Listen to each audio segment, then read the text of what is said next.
આગળ વાત કરીએ તો પાકિસ્તાન સાથેની તણાવપૂર્ણ સ્થિતિ વચ્ચે એક મોટા સમાચાર આવ્યા। ભારત પોતાના સંરક્ષણ બજેટમાં 50,000 કરોડ રૂપિયાનો વધારો કરી શકે છે। આ વધારા પછી ભારતનું સંરક્ષણ બજેટ 7 લાખ કરોડ રૂપિયાને વટાવી જશે। પહેલગામમાં 22 એપ્રિલે થયેલા આતંકવાદી હુમલા બાદ ભારત અને પાકિસ્તાન વચ્ચે તણાવ ચાલી રહ્યું છે। એવામાં ભારત પોતાના સંરક્ષણ બજેટમાં વધારો કરી શકે છે। પાકિસ્તાન વિરુદ્ધ ઓપરેશન સિંદૂર પછી કેન્દ્ર સરકાર સંરક્ષણ બજેટમાં 50,000 કરોડ રૂપિયાનો વધારો કરી શકે છે।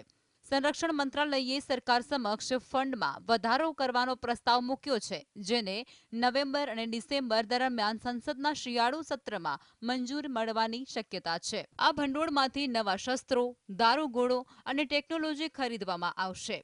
આ ઉપરાંત સેનાની સૈન્ય જરૂરિયાતો, સંશોધન અને વિકાસ પર પણ પૈસા ખર્ચવામાં આવશે।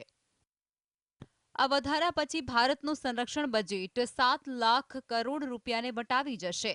ચાલુ વર્ષ 2025 અને 26નું સંરક્ષણ બજેટ 6.61 લાખ કરોડ રૂપિયા છે। આ વર્ષનું સંરક્ષણ બજેટ ગત વર્ષ કરતાં લગભગ 9.5% વધુ છે। 2024 અને 25નું સંરક્ષણ બજેટ 6.22 લાખ કરોડ રૂપિયા હતું। હાલમાં ભારતનું સંરક્ષણ બજેટ જીડીપીના 1.9% છે।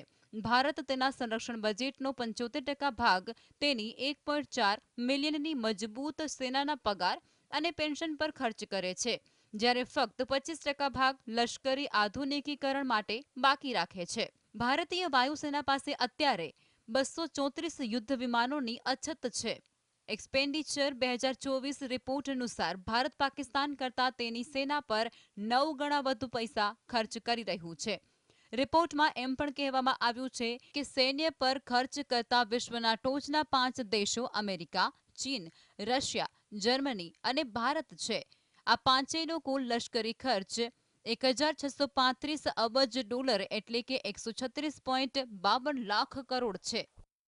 ભારત પાકિસ્તાન વચ્ચેની તણાવપૂર્ણ સ્થિતિને જોતા સંરક્ષણ બજેટ વધુ હોવું એ આજના જમાનાની જરૂરિયાત છે। આ જ જરૂરિયાત પર સરકારે ધ્યાન આપ્યું છે।